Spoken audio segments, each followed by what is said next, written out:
What's up, YouTube? It's your girl, Lady K, coming at you with another episode. Today is Mother's Day. Well, I know it's a little bit after Mother's Day, but I'm a mother and I was being celebrated, and I was celebrating my mother. So first I want to give a shout out to my mother. She doesn't do the whole social media thing, so I can't show her picture and I won't say her name because my mother will still whoop me. So, but I do want to thank and praise God that I have had my mother for all of these years, and how she has just been a true staple and warrior in in my life. Now, I'm going to say my siblings too, because we are all still here. Well, almost all of us. One of us has gone on, but Pearl has made it through that. I slipped up and said her name. She's gonna get me. Anyway, I want to do some housekeeping. So first of all, your girl is fighting some sinus issues, so you'll see me have my little drink. It's not wine, it is cran grape juice. But I have to keep my vocal cords lubricated, otherwise they'll go out. So pardon me. Now, with the housekeeping, if you like the content that your girl is sharing and putting out, please like and subscribe and share with some other people. Trying to get the word out. When you look on YouTube, check out the description. There is a link to my blog.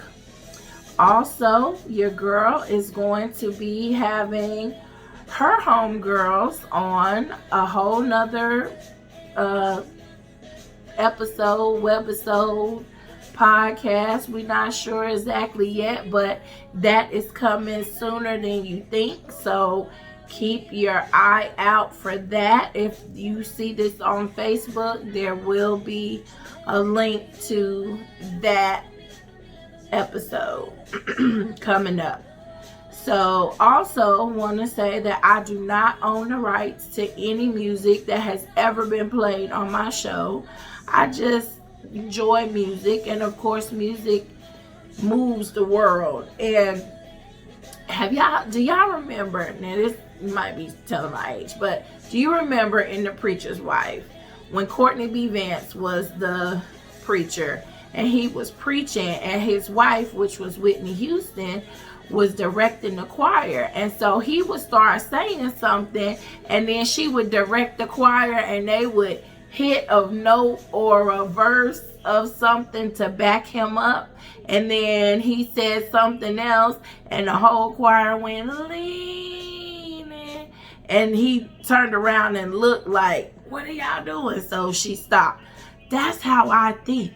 I hear stuff. I sit in like real life business meetings, and I hear stuff, and a song will pop in my head because of something that was said during the meeting. I do that in church too. So it just is what it is. But I don't own the rights to any of the songs. I just enjoy listening to them, and I hope that they bring flavor and fun to you guys who are watching at home. So now I have written a poem. Yes, your girl writes poetry for the mothers. So just wanted to slow it down a little bit and share this with you guys, and I hope it hits home for some of you. I hope that you will send this to your mom, even though it's after Mother's Day, because really, mothers don't get a day off. We are moms. We are on 365, 24/7, no overtime, no sick time, no PTO. So send it to her, even though it's after Mother's Day.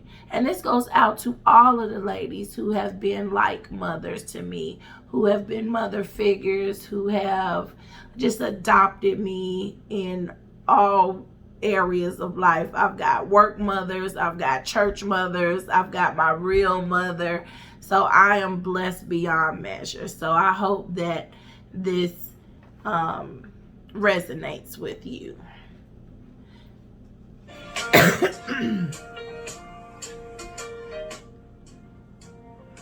Language of a mother's love. From the positive pregnancy test, which promised to permanently change my life, I love you. From the first time I heard your heartbeat, to my swollen legs and feet, and all of the foods that you wouldn't let me eat, I love you. From the morning sickness to the stretch marks, I wouldn't change one moment, for you already had my heart. I love you.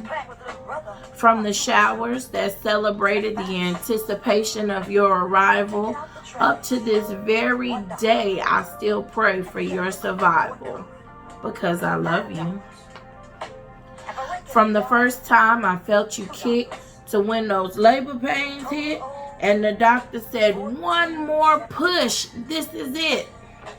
I love you. I watched you grow and taught you so much as I could, so that you would know how to survive in this cruel world. I kissed your owies and wiped your nose when you sneezed, hosted tea parties and made swings from an old tire hung in the trees. I taught you how to count and color inside the lines. I taught you manners and how to speak clearly, not to whine. I taught you the value of $1 and how to work for everything you get. I taught you how to tough it out. Even when things get hard, I taught you not to quit. I taught you how to cross the street and to look people in their eyes when you speak. I taught you how to work a problem, to use your head and think. I taught you not to talk to strangers, to respect your elders and the police. Girl, you know I taught you how to lay them edges using water, a stiff brush, and grease. I taught you how to sit up straight, brush your teeth, and clean your plate. I taught you to love God and that all life is precious. I taught you to stand for what's right, be firm in your dealings, and not to be reckless. Those parties that I wouldn't let you go to was not to ruin your life or just to be mean. It was the Spirit telling me to keep you out of that scene. I did all of this with infinite love and affection. I never want to see you hurt, be sad, or scared, and that's why I constantly pray God's protection. You may never know the feeling that I have every time you walk out that door. How my heart drops like a 10-ton weight to the floor, wondering if you'll make it home once more. Sure, you had a good time while you were out, but baby, I was sending up timber, so no harm or evil would come about. This world has issues that only God can heal. I never want to imagine the pain that I would feel. If I was the mother of Trayvon, Michael, Brianna, or George, no mother should have to visit her child for the last time in a morgue. A mother's love is supposed to be enough to shape and protect you. God put you here through us mothers, but it's only His blood that kept you. No matter where you find yourself, know that I will always love you, even when I don't like all of the things you do. But beloved, above all things, I wish that you would prosper and be in good health. I pray that you be kind and generous and always lend a hand to help. I only want the best for you to go further than you ever dreamed. God has His hand on you, even if you don't know what that means. I love you to the moon and back, to infinity and beyond. My love for you is stronger than any molecular bond. So much stronger that I pray you will feel it even when I'm gone. My love is only meant to encourage, inspire, comfort, and uplift. Never ever to smother, anger, or to try and cause a rift. I loved you from the beginning, and there is no way that will change. The language of a mother's love is always close in range. Please hear these words in rhythm as they dance towards you off the page. There is no other way to convey its message than to say that you, dear child, make my heart beat this way. Happy Mother's Day to all of the mothers, grandmothers, big mamas, play mamas, god mamas, aunties, and to that lady that just seems to be everybody's mama. I pray that you enjoyed your day. God bless you. And as always, dream big and get your hustle on. And remember, the ultimate hustler is a mother. God bless.